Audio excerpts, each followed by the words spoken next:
Yesterday was a fascinating day. I know probably emotionally hard for the family, but also I'm sure for someone like yourself who fought through a lot of these areas. Yes. How do you feel?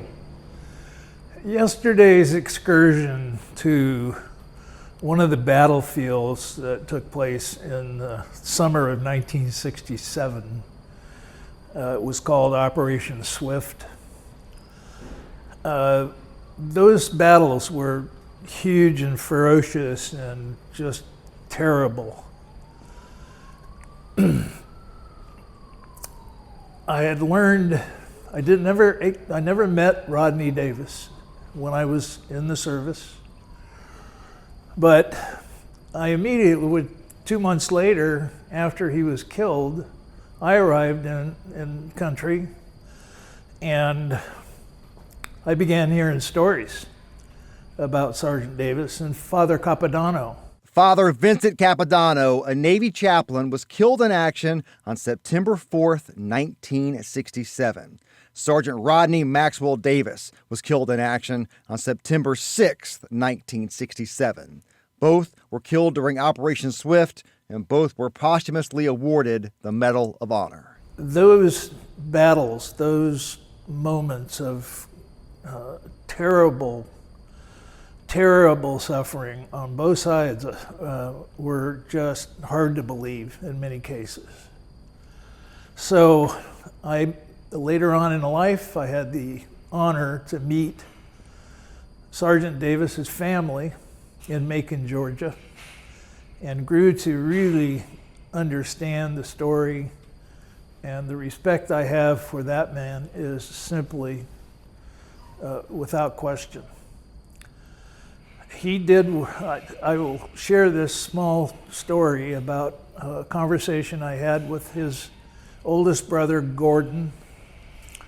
I had been coming to Macon, Georgia for about 3 years at that point, 3 or 4 times a year to work on cleaning up Linwood Cemetery, which is where Rodney is buried.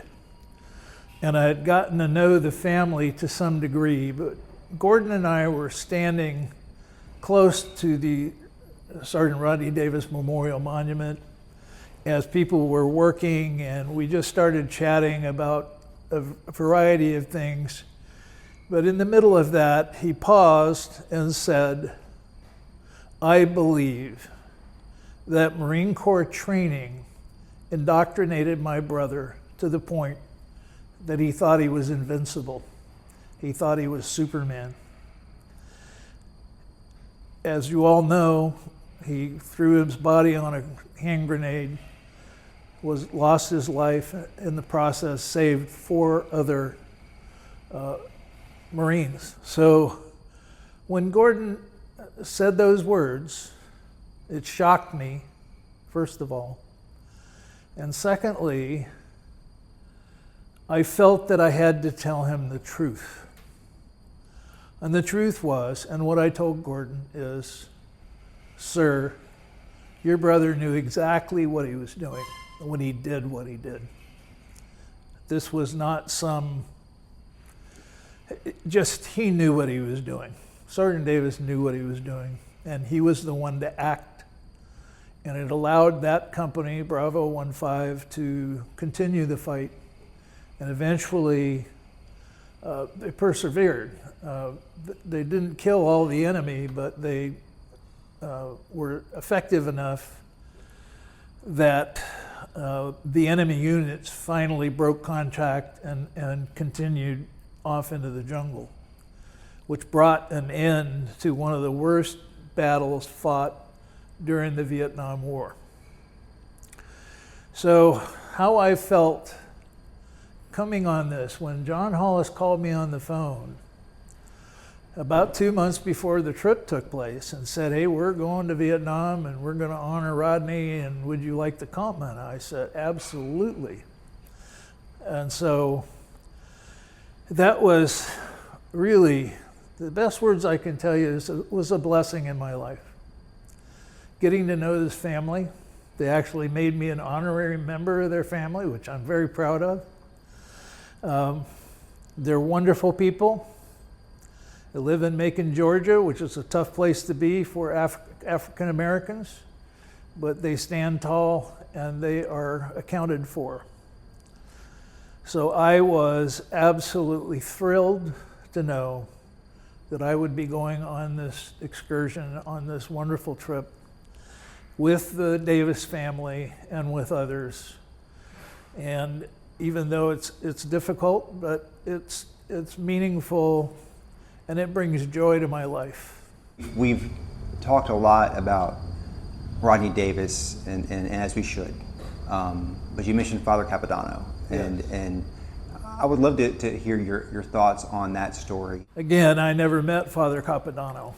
His tour in Vietnam was earlier than mine. I had the wonderful opportunity on a reunion in New York in 2000 to visit the family, and we actually planted a tree and posted a monument that told people about Vincent, or Capodanno, the Grunt Padre. I call him the Grunt Padre because that's what the Marines called him, almost everyone. And the reason for that is he was a battalion chaplain. Most battalion chaplains, if not all but one, would stay in the battalion's combat base, and there was usually a small chapel, and they had Sunday services, and that's what their job was. Father Capodanno didn't think that way. He felt like he needed to be in the field, on the battlefields, with his Marines. And not very many people know that a few months before he died, he was out in the bush with a rifle company where he earned a Bronze Star. His command, his superiors, kept telling him, Vincent, you do not go outside the wire. Your job is to stay with the chapel and take care that way. That's not what he believed. And so on the 6th of September, 1967, in the midst of what I think is one of the worst battles of the war, a young Marine is shot and wounded and goes down. A U.S. Navy corpsman rises and rushes to aid that Marine. Father Capodanno saw that and went to them in the middle of a hellacious firefight and stood high and shielded the corpsman and the young Marine. And all three of them were killed. So that story is a very profound and wonderful story of love. Love of fellow men. Love of Marines to Marines. And love of he and his sheep. He was truly a shepherd, and he was filled with love for our Marines, and he stood up in battle and lost his life. Again, the battle soon ended, and that was the end of the major fighting in Operation Swift. I want to talk about you Okay. a little bit, because I think if I walked away from here and I didn't do that, I Okay, would regret it. That's okay. What did it feel like having these current serving Marine Corps officers talking to you as you walked through Hue City a couple days ago? It struck me in a way that it was interesting to watch it, and so I can only imagine what it felt like. How did that feel, knowing that they studied your book, they've read your book, those kind of things? It's always the best time of my life when I'm with Marines of any age. I like to talk to the young guys. I like to hear their stories. So yes, it's the best thing You know, joining the Marines and doing everything you're supposed to do, that's not easy. It is very, very challenging. But they take you through a process where you get very physically fit and you're indoctrinated to the point where you should be ready to go onto a battlefield and do your job. But in reality, oftentimes that doesn't happen. So I'm one of those who, when I got out of the Marine Corps in 1970, I took off my pack and I took off all my Marine Corps and moved on with my life. And for the better part of 25 years, I never thought about it. I never got in touch with anybody. And so there was that emptiness. And I had gone through some difficulty in my life. And I understood that I was afflicted with something called PTSD. Of course, I went to the Veterans Administration and I got help. And it takes a while for you to get through that, at least to the point where you can be civil and reasonable and not get in trouble, you know. So I think it was one of my, I've done perhaps 50 PMEs over the last 35 years. Those are professional military educational seminars where oftentimes the unit will invite a veteran to come and tell their stories. And when I found out about that, I just wanted to volunteer. Hey, you know, if you want me to come, all you got to do is pay my travel expenses. I'm there. Sometimes it's easy. I could drive to the Camp Pendleton. I lived in San Diego for 15 years. Sometimes not so easy. I got an invitation to go to Frankfurt, Germany, to speak to the Marine security guards in the Western Europe theater. That was a wonderful time. It was a wonderful time. Young people, probably 100 of them, and they all had bought a paperback copy of my book, and so that was wonderful. But I'm getting off track here, so I want to get back on track. What I was going to tell you during one of those visits, I was walking from point A to point B with a regimental executive officer who was a stud. And we were walking past the obstacle course, and I looked over at the lieutenant colonel. I said, "Hey, let's run the O course." He said, "Okay, Lieutenant, let's go." And I went, "I'm sorry, I'm just not quite physically fit enough these days to try to do something like that. So I'm not going to do something stupid like that." I had the opportunity on several occasions after 9/11 to visit my old outfit and other Marine units. You know, it started in 2003 with Operation Iraqi Freedom, which was pretty good for us. We did very, very well. And so on one occasion, I spoke to a whole meeting room full of corporals and sergeants. This was OIF 2, so this is 2004, and these young men were getting ready to deploy. And I looked around the audience, which I always do. I want to see who's in the audience and what's going on. And I noticed there were 4 or 5 U.S. Navy corpsmen sitting by themselves back in a corner. And I looked at this sergeant and I said, "Sergeant, why are your corpsmen sitting back there by themselves?" He said, "They're nothing but a bunch of squids." I went, "Okay." I didn't say anything else. I recognized I wasn't convinced this guy of anything. And I a year later, as they came home, I was invited to come back, same group. And I noticed that the U.S. Navy corpsmen were totally embedded, and there was a Marine on all sides of every corpsman.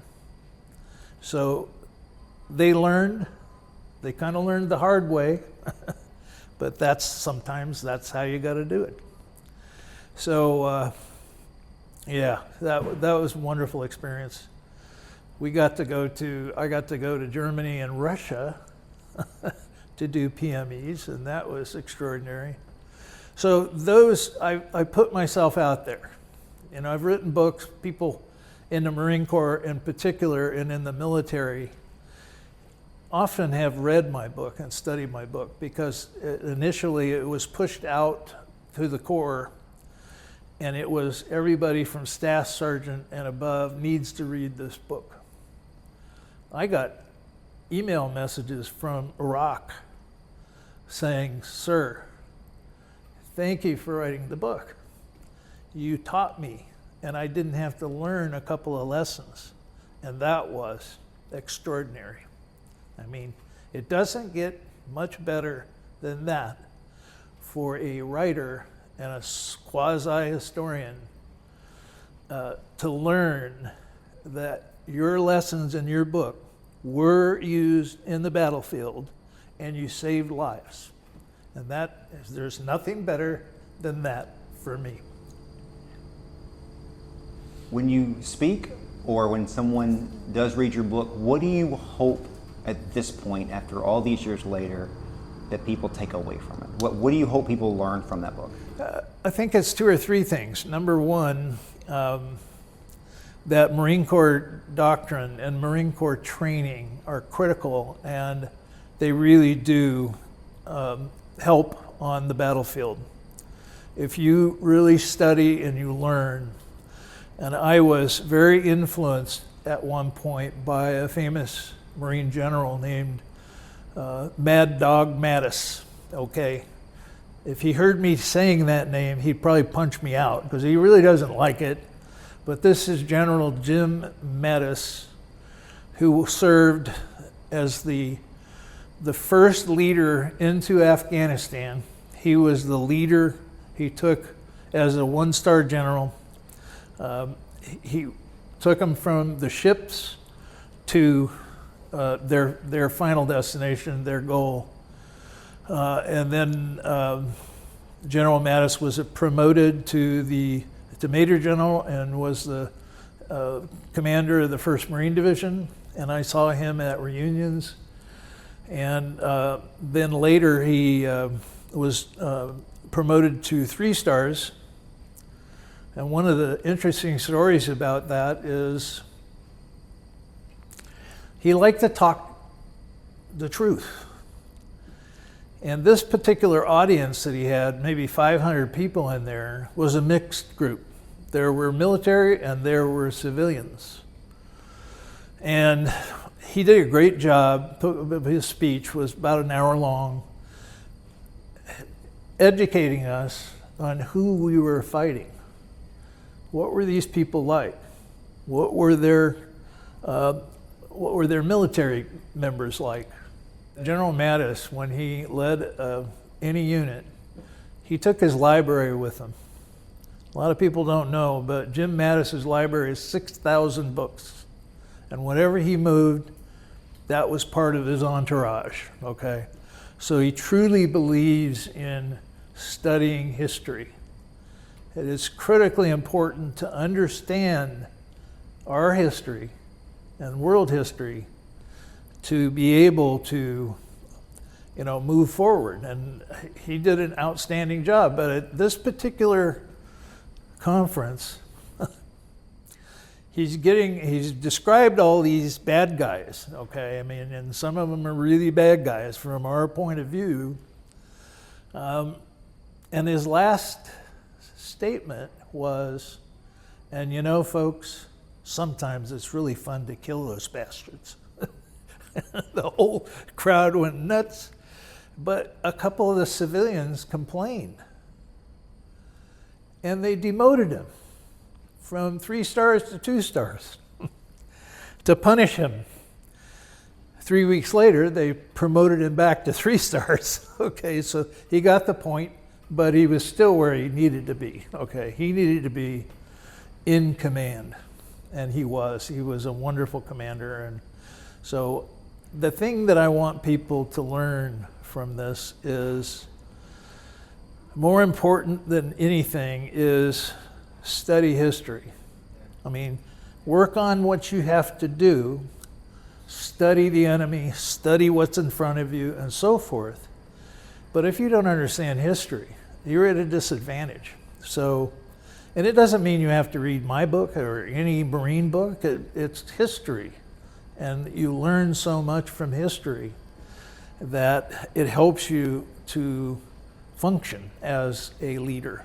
I heard you say while we were driving through the Citadel that this was your 4th time being here, Yes. and you didn't think you'd get a chance to come back.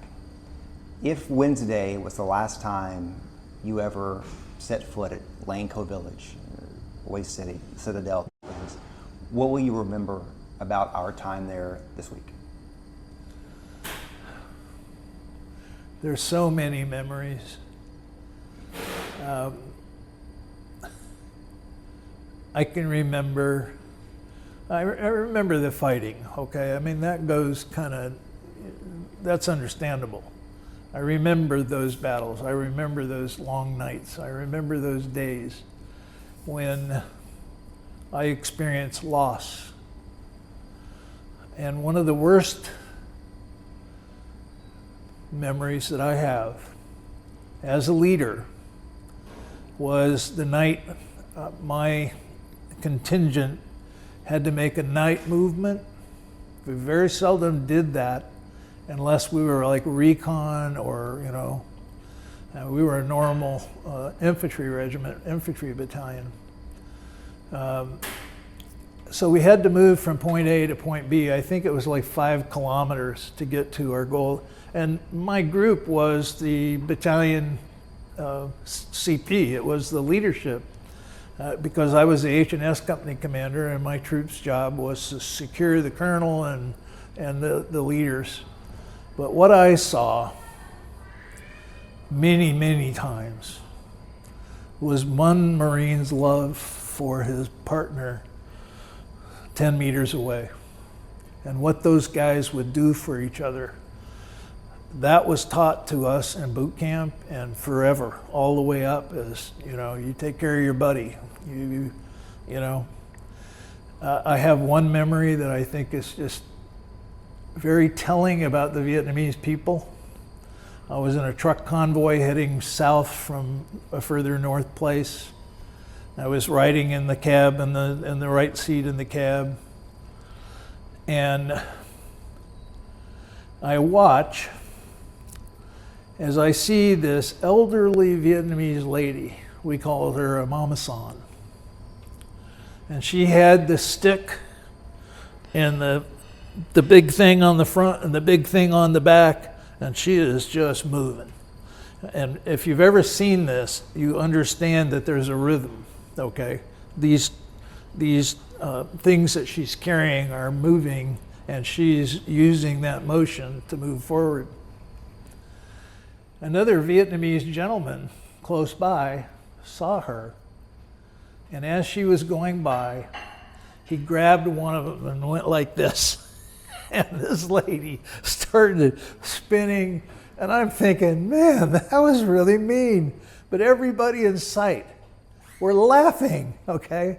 It was amazing, okay? So I learned that they have a great sense of humor.